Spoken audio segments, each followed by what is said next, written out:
मुंबई में अभिनेता सोनू सूद के घर और दूसरे ठिकानों पर जांच करने के लिए पहुंचे इनकम टैक्स के अधिकारी। गौरतलब है कि लगभग 18 दिन पहले सोनू सूद दिल्ली सरकार के एक प्रोजेक्ट के संग जुड़े थे, जिसके बाद जांच अधिकारी इनकम टैक्स के उनके घर और ठिकानों पर मुंबई में जांच करने के लिए पहुंचे। मुंबई में अपने जिस घर से अभिनेता सोनू सूद परिवार के साथ गणपति विसर्जन के लिए निकले, आज सुबह सुबह वहां इनकम टैक्स विभाग के अधिकारी पहुंच गए। आयकर अधिकारियों ने सोनू सूद के घर सर्वे किया, हालांकि यहां से कोई भी बरामदगी नहीं हुई। इनकम टैक्स की टीम ने आज सोनू सूद के घर समेत 6 ठिकानों पर जांच की है। अभी ज्यादा दिन नहीं बीते जब 27 अगस्त को सोनू सूद दिल्ली में सीएम अरविंद केजरीवाल से मिले थे। उस दिन सोनू सूद को दिल्ली सरकार ने देश के मेंटर नाम के प्रोजेक्ट का ब्रांड एम्बेसडर बनाने की घोषणा की थी। पिछले दिनों दिल्ली सरकार के एक प्रोजेक्ट का हिस्सा बनने के बाद सोनू सूद के आम आदमी पार्टी ज्वाइन करने की चर्चाएं जोरों से उठी थी। सोनू सूद ने इन चर्चाओं को पूरी तरीके से खारिज कर दिया था। महिला कांग्रेस के स्थापना दिवस पर राहुल गांधी ने दिखाए तेवर, कहा आरएसएस और बीजेपी की विचारधारा से कभी समझौता नहीं करूंगा। कांग्रेस मुख्यालय में यह कार्यक्रम महिला कांग्रेस के स्थापना दिवस का था, लेकिन राहुल गांधी के निशाने पर रहे बीजेपी और आरएसएस। कांग्रेस का कार्यकर्ता होते मैं ये बात समझता हूं कि मैं बाकी विचारधाराओं के साथ कोई ना कोई कॉम्प्रोमाइज कर सकता हूं, मगर मैं आरएसएस और बीजेपी की विचारधारा के साथ कभी भी कॉम्प्रोमाइज नहीं कर सकता। राहुल गांधी के इस बयान पर बीजेपी ने भी पलटवार किया है। बीजेपी प्रवक्ता संबित पात्रा ने कहा कि राहुल गांधी ने हिंदू भावनाओं को आहत किया है। संकट से जूझ रहे टेलीकॉम सेक्टर में नई जान फूंकने की कोशिश। सरकार ने किया राहतों का ऐलान, 100% एफडीआई को मंजूरी। प्रधानमंत्री नरेंद्र मोदी की अध्यक्षता में हुई कैबिनेट बैठक में कई बड़े फैसले लिए गए। टेलीकॉम सेक्टर के लिए बड़ी राहत का ऐलान किया गया है। टेलीकॉम सेक्टर में 100% एफडीआई को मंजूरी दे दी गई है। स्पेक्ट्रम आवंटन की अवधि 20 से बढ़ाकर 30 साल कर दी गई है। टेलीकॉम कंपनियों को स्पेक्ट्रम चार्जेस और एजीआर बकाया को लेकर 4 सालों का मॉरिटोरियम दिया जाएगा, यानी टेलीकॉम कंपनियों को फिलहाल 4 साल तक अपनी किस्त नहीं चुकानी पड़ेगी। ये मॉरिटोरियम कर्ज में डूबे तमाम टेलीकॉम सेक्टर के लिए बड़ी राहत माना जा रहा है। एयर इंडिया को खरीदने के लिए टाटा सन्स ने भी लगाई बोली। एयर इंडिया को अपना बनाने के लिए सिर्फ 2 ही बड़े दावेदार मैदान में हैं। एयर इंडिया की बिक्री के लिए दिए गए समय के अनुसार आज बोली लगाने की आखिरी तारीख थी। इसके लिए केवल 2 निवेशकों ने ही बोली लगाई है। आज आखिरी दिन टाटा सन्स ने भी बोली लगाई है। इनके अलावा स्पाइस जेट के प्रमोटर अजय सिंह भी अपनी निजी हैसियत से बोली लगा चुके हैं। Department of investment and public asset management का कहना है कि अब एयर इंडिया के विनिवेश की प्रक्रिया आखिरी चरण में पहुंच गई है। सरकार एयर इंडिया और इसकी कम लागत वाली शाखा एयर इंडिया एक्सप्रेस की 100% हिस्सेदारी बेचने की योजना बना रही है। दिल्ली में दिवाली इस साल भी बगैर पटाखे वाली होगी। दिल्ली सरकार ने इस साल भी दीपावली पर पटाखों पर पाबंदी लगा दी है। दिल्ली में दिवाली पर इस बार भी पटाखों का धूम धड़ाका नहीं होगा। केजरीवाल सरकार ने पटाखों की बिक्री और इस्तेमाल पर रोक लगा दी है। खुद सीएम अरविंद केजरीवाल ने ट्वीट करके इसकी जानकारी दी। उन्होंने लिखा, पिछले 3 साल से दिवाली के समय दिल्ली के प्रदूषण की खतरनाक स्थिति को देखते हुए पिछले साल की तरह इस बार भी हर प्रकार के पटाखों के भंडारण, बिक्री एवं उपयोग पर पूर्ण पाबंदी लगाई जा रही है, जिससे लोगों की जिंदगी बचाई जा सके। सीएम केजरीवाल ने व्यापारियों से अपील की है कि इस बार पटाखों पर पाबंदी को देखते हुए वो किसी भी तरीके का भंडारण ना करें। लोकसभा टीवी और राज्यसभा टीवी को मिलाकर एक नया चैनल संसद टीवी लॉन्च कर दिया गया है। उपराष्ट्रपति वेंकैया नायडू की मौजूदगी में पीएम मोदी ने इसे लॉन्च किया। संसद भवन एनेक्सी में आज संसद टीवी की लॉन्चिंग हुई। लोकसभा टीवी और राज्यसभा टीवी का विलय करके संसद टीवी नाम दिया गया है। संसदीय टीवी के रूप में संचार और संवाद का एक ऐसा माध्यम मिल रहा है जो देश के लोकतंत्र और जनप्रतिनिधियों की नई आवाज के रूप में काम करेगा। मैं आप सभी को इस विचार को साकार करने वाली पूरी टीम को अनेक अनेक शुभकामनाएं देता हूं। इसी साल फरवरी में लोकसभा टीवी और राज्यसभा टीवी के विलय का फैसला किया गया था। आज ही दूरदर्शन की स्थापना के 62 साल पूरे हुए हैं। कृषि कानूनों के खिलाफ किसानों का हमदर्द बनने की कांग्रेस और अकाली दल में होड़। सिद्धू ने आज चंडीगढ़ में कहा कि केंद्र सरकार में अकाली दल ही कृषि कानून लाने का प्रस्ताव लाया था। नीति निर्माता इन 3 काले कानूनों के बादल हैं। मैं क्यों कहना कि ये जनक ने इन्होंने बिल आया इन्हां काले कानूनों का, इन्हां दा आइडिया सी और केंद्र दी मोदी सरकार कोल यही लैके गए। पहला इन्हां नूं पंजाब च लागू किया गया, फिर मोदी सरकार कोलों पूरे देश में लागू करवाए। जब मोदी सरकार नए कृषि कानून लेकर आई थी तब अकाली दल एनडीए में शामिल था, लेकिन जैसे ही किसानों ने कृषि कानूनों का विरोध शुरू किया, अकाली दल ने एनडीए छोड़कर किसानों का समर्थन किया। हरियाणा में पंजाब के मुख्यमंत्री अमरिंदर सिंह के बयान पर भारी विरोध। किसानों को हरियाणा जाकर प्रदर्शन करने वाले बयान से नाराज है बीजेपी।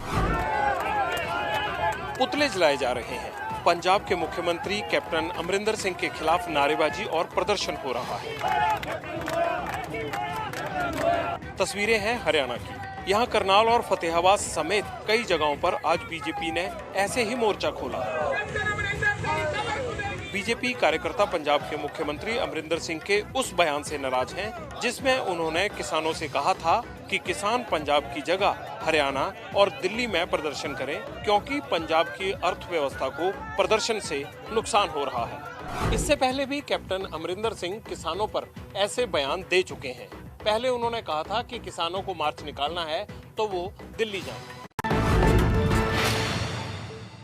उत्तर कोरिया के तानाशाह शासक की जिद ने कोरियाई प्रायद्वीप में मिसाइलों की नई होड़ शुरू कर दी है। दक्षिण कोरिया ने भी आज नई बैलिस्टिक मिसाइल का परीक्षण किया है। दक्षिण कोरिया ने आज समंदर के अंदर से छोड़े जाने वाली पहली बैलिस्टिक मिसाइल का परीक्षण किया है।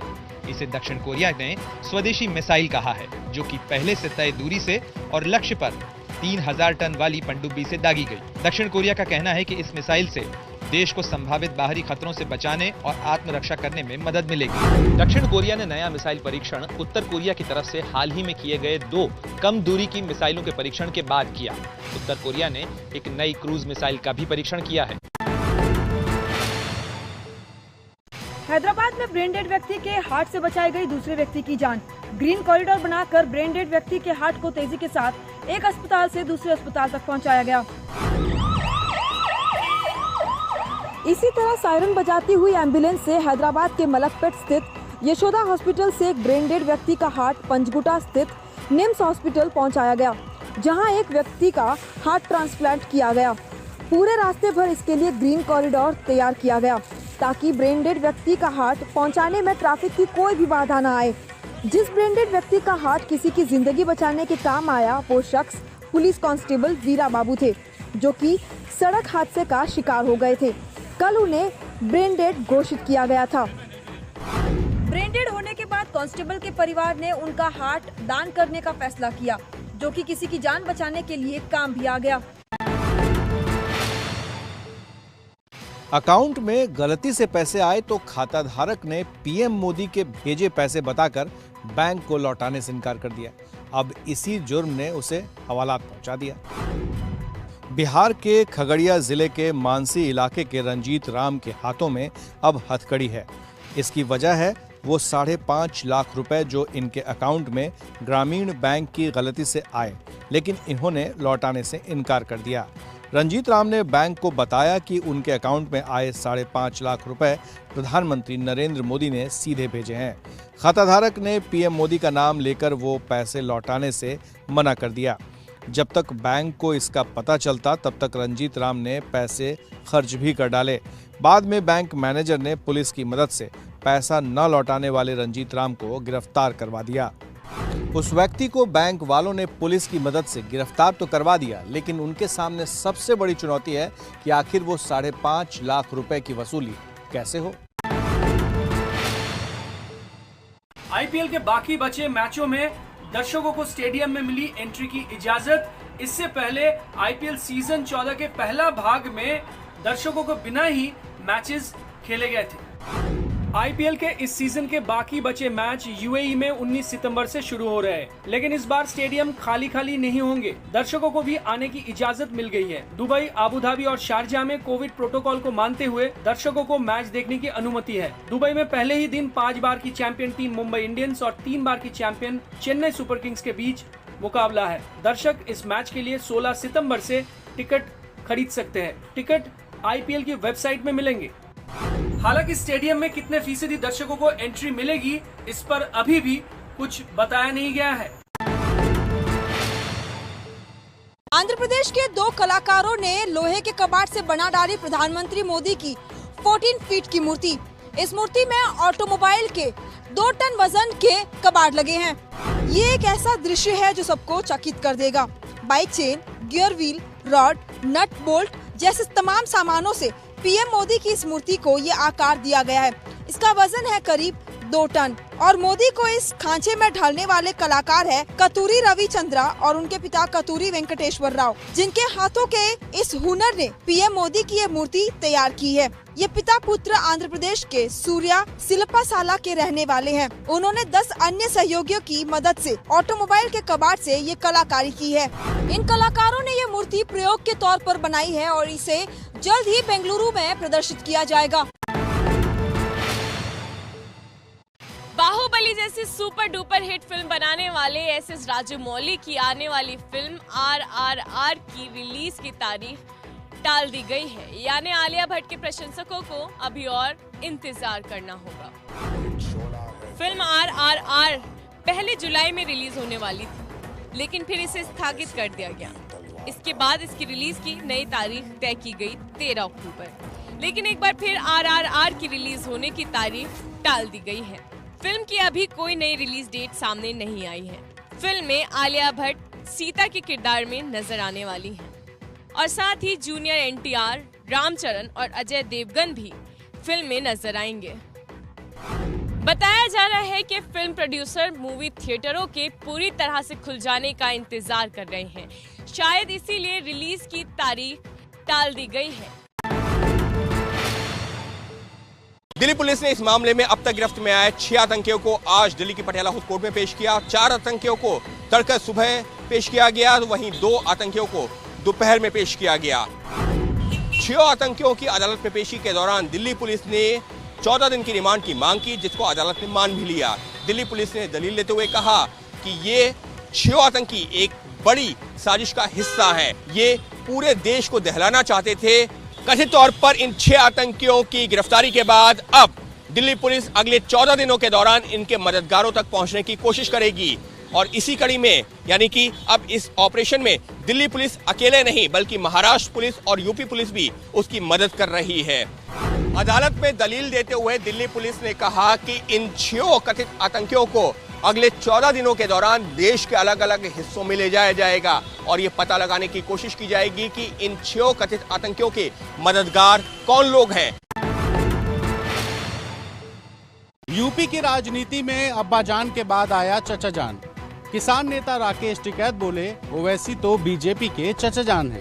बीजेपी का चाचा जान आ चुका है उत्तर प्रदेश में, ओवैसी नाम का। राकेश टिकैत साहब, आप कितने बड़े सेकुलर हैं ये मुझसे और मेरे लोगों से बेहतर कोई नहीं जानता। आज भी मुझे यकीन है कि मुसलमानों के कंधों पर बैठकर आप अपनी राजनीतिक दूरी तय कर रहे हैं। आप देखेंगे जब परिणाम आएगा तो भारतीय जनता पार्टी के पक्ष में आएगा और हम 350 से अधिक सीटें जीत कर दोबारा सरकार बनाएंगे।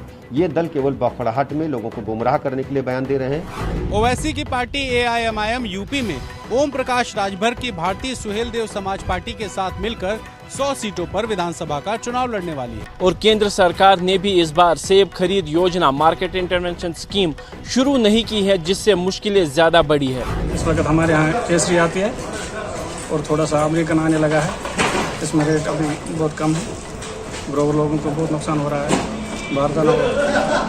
खर्चा भी इस पर जमा नहीं होता है। जम्मू कश्मीर में अनुच्छेद 370 हटने के बाद सेब उत्पादकों के लिए सरकार मार्केट इंटरवेंशन स्कीम लाई थी।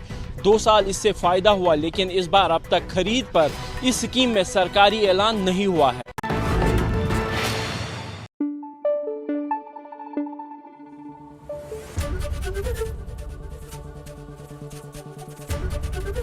एबीपी न्यूज आपको रखे आगे।